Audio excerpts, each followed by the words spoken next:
నూజివీడు రాజకీయాల్లో మేకా కుటుంబానికి చాలా ప్రాధాన్యం ఉంది. నూజివీడు జమీందారు కుటుంబానికి చెందిన మేకా రంగయ్య అప్పారావు 5 సార్లు వరుసగా గెలిచిన సందర్భం ఉంది. ప్రస్తుతం ఉన్న ఎమ్మెల్యే కూడా మేకా వెంకట ప్రతాప్ అప్పారావు కూడా ఇదే కుటుంబం నుంచి వచ్చారు. నూజివీడు మామిడిపల్లుకు ఫేమస్. అయితే నూజివీడు రసాలు, బంగినపల్లి చిన్న రసాలు, పెద్ద రసాలు వంటివి ప్రపంచవ్యాప్తంగా ఎగుమతి అవుతూ ఉంటాయి. దేశంలోని మ్యాంగో వెరైటీస్కు నూజివీడు పెట్టింది పేరు. మరి నూజివీడు నియోజకవర్గం ఓటరు నాడి ఎలా ఉందో తెలుసుకునే ముందు 2019 అసెంబ్లీ ఫలితాలను ఇప్పుడు ఒకసారి చూద్దాం. మేక వెంకట ప్రతాప్ అప్పారావు వర్సెస్ ముద్దరబోయిన వెంకటేశ్వరరావు. 2019 అసెంబ్లీ ఎన్నికల్లో నూజివీడులో వైసీపీ గెలిచింది. ఆ పార్టీ నుంచి పోటీ చేసిన మేక వెంకట ప్రతాప్ అప్పారావు 51% ఓట్లు రాబట్టి గెలిచారు. టీడీపీ అభ్యర్థి ముద్దరబోయిన వెంకటేశ్వరరావుకు 43% ఓట్లు మాత్రమే వచ్చాయి. అలాగే జనసేనకు 3%, ఇతరులకు 3% చొప్పున ఓట్లు లభించాయి. మేకా కుటుంబం ఎఫెక్ట్, వైఎస్ జగన్ పాదయాత్ర ప్రభావం ఇవన్నీ కూడా కలిసి వైసీపీ విజయానికి కారణమయ్యాయి. అదే సమయంలో 2014లో ఓడిన ముద్దరబోయిన గత ఎన్నికల ముందు యాక్టివ్ అవ్వడంతో వెనుకబడ్డారన్న టాక్ కూడా ఉంది. మరి ఈసారి ఎన్నికల్లో నూజివీడు సెగ్మెంట్లో రాజకీయం ఎలా ఉండబోతోందో big TV exclusive detailed election సర్వేలో వెల్లడైన అభిప్రాయాలు ఇప్పుడు పరిశీలిద్దాం. ఇప్పుడు క్యాండిడేట్స్ యొక్క ప్లస్ పాయింట్స్ మరియు మైనస్ పాయింట్స్ని ఒకసారి పరిశీలిద్దాం. ముందుగా మేక వెంకట ప్రతాప్ అప్పారావు. అయితే మేక వెంకట ప్రతాప్ అప్పారావు ప్లస్ పాయింట్స్ ముందుగా చూద్దాం. సుదీర్ఘ రాజకీయ వారసత్వం ఆయనకు ఉంది. మేకా కుటుంబానికి సెగ్మెంట్లో మంచి పేరు కూడా ఉంది. గతంలో దానం చేసిన భూములు కూడా ఉన్నాయి. సొంత నిధులతో స్కూల్స్, హాస్పిటల్స్ కూడా వారు నిర్మించారు. నూజివీడులో 100 పడకల కొత్త హాస్పిటల్ నిర్మాణం జరిగింది. ఇప్పుడు మేకా వెంకట ప్రతాప్ అప్పారావు యొక్క మైనస్ పాయింట్స్ను పరిశీలిద్దాం. అప్పారావుపై వైసీపీ క్యాడర్లో పెరిగిన అసంతృప్తి ఒక మైనస్ పాయింట్ అని చెప్పుకోవచ్చు. తమ సమస్యలు పట్టించుకోవడం లేదని జనంలో అసంతృప్తి నెలకొంది. రోడ్ల మెయింటెనెన్స్ పట్టించుకోకపోవడం, మామిడి పండ్ల కోసం కోల్డ్ స్టోరేజ్ నిర్మించకపోవడం ఒక పెద్ద మైనస్ పాయింట్ అయింది. ఇక మ్యాంగో రీసెర్చ్ యూనిట్ సెంటర్ను పట్టించుకోకపోవడం, కృష్ణా జిల్లా కాకుండా ఏలూరు జిల్లాలో కలపడంపై జనంలో అసంతృప్తి నెలకొంది. ఇక ఇవి మేకా వెంకట ప్రతాప్ అప్పారావు ప్లస్ పాయింట్స్ మరియు మైనస్ పాయింట్స్. ఇక ఇప్పుడు ముద్రబోయిన వెంకటేశ్వరరావు యొక్క ప్లస్ పాయింట్స్ను గమనిద్దాం. సీనియర్ మోస్ట్ పొలిటికల్ లీడర్గా ఆయనకు ఒక గుర్తింపు ఉంది. వరుసగా 2 సార్లు ఓడిపోయినా కూడా ఆయనకు సానుభూతి ఉంది. డ్వాక్రా మహిళా సంఘాల మద్దతు కూడా ఉంది. టీడీపీ క్యాడర్ నుంచి సపోర్ట్ లభిస్తుంది. ప్రభుత్వంపై ఏర్పడ్డ సహజ వ్యతిరేకత ఉంది. ఇక ఇవి ముద్దరబోయిన వెంకటేశ్వరరావు యొక్క ప్లస్ పాయింట్స్. ఇప్పుడు పార్థసారథి యొక్క ప్లస్ పాయింట్స్ మరియు మైనస్ పాయింట్స్ చూద్దాం.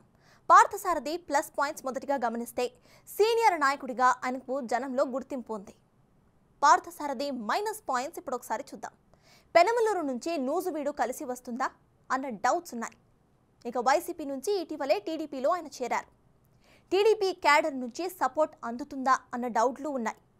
ముద్రబోయిన వెంకటేశ్వరరావుతో కోల్డ్ వార్ నడుస్తోంది. ఇక ఇవి పార్థసారథికి ఉన్న ప్లస్ పాయింట్స్ మరియు మైనస్ పాయింట్స్. ఇక ఎప్పుడు పర్వతనేని గంగాధర్ యొక్క ప్లస్ పాయింట్స్, మైనస్ పాయింట్స్ చూద్దాం. పర్వతనేని గంగాధర్ ప్లస్ పాయింట్స్ మొదటిగా గమనిస్తే యూత్ లీడర్గా ఆయన ఎమర్జ్ అవ్వటం. గత 2 ఏళ్ల నుంచి సెగ్మెంట్లో కార్యకలాపాలు నడుపుతూ వస్తున్నారు.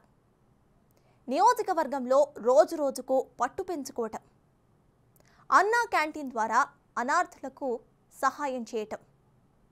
ఇక పర్వతనేని గంగాధర్ మైనస్ పాయింట్స్ ఇప్పుడు ఒకసారి చూద్దాం.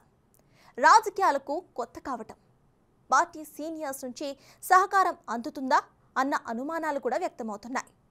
ఇక ఇవి పర్వతనేని గంగాధర్ యొక్క ప్లస్ పాయింట్స్, మైనస్ పాయింట్స్. ఇక వచ్చే ఎన్నికల్లో నూజివీడు నియోజకవర్గంలో ఎవరెవరు పోటీలో ఉంటే ఫలితాలు ఏ విధంగా వచ్చే అవకాశం ఉందో పరిశీలిద్దాం.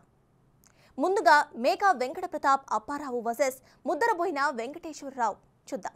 అయితే ఇప్పటికిప్పుడు నూజివీడులో ఎన్నికలు జరిగి వైసీపీ నుంచి మేకా అప్పారావు, టీడీపీ నుంచి ముద్దరబోయిన వెంకటేశ్వరరావు బరిలో దిగితే మాత్రం టీడీపీకే గెలుపు అవకాశాలు ఎక్కువగా ఉన్నాయని బిగ్ టీవీ సర్వేలో వెల్లడైంది.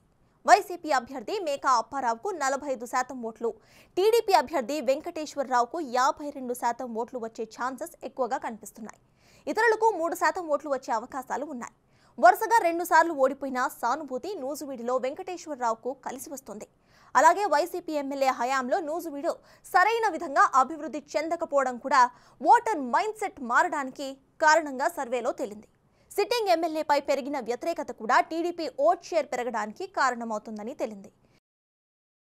ఇక ఇప్పుడు మరో సినారియోని చూద్దాం. ఒకవేళ మేకా వెంకట ప్రతాప్ అప్పారావు వైసీపీ నుండి, ఇక పార్థసారథి టీడీపీ నుండి పోటీ నెలకొంటే అక్కడ పరిస్థితులు ఎలా ఉంటాయనేది ఇప్పుడు గమనిద్దాం. ఇప్పటికిప్పుడు నూజివీడులో ఎన్నికలు జరిగే వైసీపీ అభ్యర్థిగా మేకా అప్పారావు, టీడీపీ నుంచి పార్థసారథి బరిలో దిగితే వైసీపీకే గెలిచే ఎడ్జ్ ఉన్నట్లు బిగ్ టీవీ సర్వేలో వెల్లడైంది. మేకా అప్పారావుకు 49% ఓట్లు, అలాగే టీడీపీ అభ్యర్థి పార్థసారథికి 45% ఓట్లు, ఇతరులకు 6% ఓట్లు వచ్చే ఛాన్సెస్ ఎక్కువగా కనిపిస్తున్నాయి. ప్రస్తుతం పెనమలూరు ఎమ్మెల్యేగా ఉన్న పార్థసారథి వైసీపీకి రిజైన్ చేసి టీడీపీలో చేరారు. అయితే ఆయన్ను పెనమలూరు కాకుండా నూజివీడు నుంచి బరిలో దింపాలని చంద్రబాబు యోచిస్తున్నారు. కానీ పార్టీ మారటం, క్యాడర్ సపోర్ట్ ఉంటుందా ఉండదా అన్న డౌట్స్, ఇప్పటికే నూజివీడు టీడీపీ టికెట్ పై ఆశలు పెట్టుకున్న ముద్దరబోయిన వెంకటేశ్వరరావు రియాక్షన్ ఎలా ఉంటుంది అన్నది గెలుపోటములను డిసైడ్ చేయబోతుంది. ఇప్పుడు సినారియో 3ని పరిశీలిద్దాం.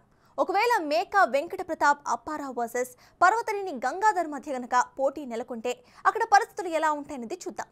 ఇప్పటికిప్పుడు నూజివీడులో ఎన్నికలు జరిగి మేకా అప్పారావు, పర్వతనేని గంగాధర్ మధ్య పోటీ జరిగితే వైసీపీకే గెలుపు ఛాన్సెస్ ఎక్కువగా కనిపిస్తున్నట్లు బిగ్ టీవీ సర్వేలో వెల్లడైంది. వైసీపీకి 48% ఓట్లు, టీడీపీ నుంచి బరిలో దిగే పర్వతనేని గంగాధర్కు 40% ఓట్లు, ఇతరులకు 12% ఓట్లు వచ్చే ఛాన్సెస్ ఎక్కువగా ఉన్నాయని జనం అభిప్రాయంగా సర్వేలో తేలింది.